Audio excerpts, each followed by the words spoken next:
Assalomu alaykum. Bu yana men. Mana bugun ko'klam kelganining munosabati bilan ismaloqdan ko'k salat qilyapmiz.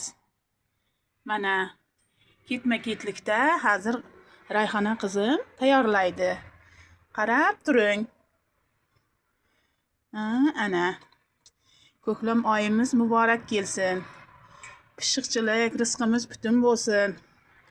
Ro'zamizda ibodatlarimizni Alloh qabul qilsin. Alloh butun jumlai mo'mindan rozi bo'lsin. Keyin bizlardan ham. Keling, iftorlik, saharlik qilib ketasiz. Ana ketma-ketlikda solinaveradi. Hammasi tabiiy mahsulotlardan. Muhimi ismaloqdan. Mana. Qanaqa salat bo'libdi, keling. Ta'mini totib, bilib ketasiz.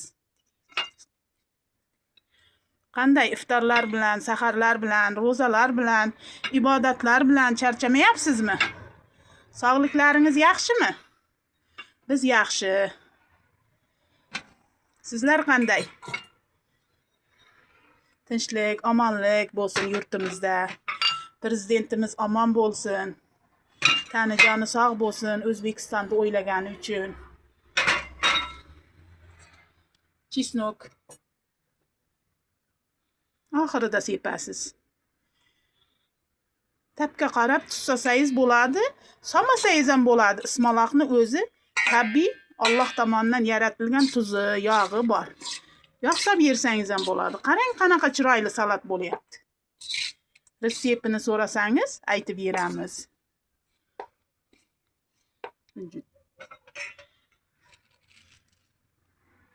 Ana.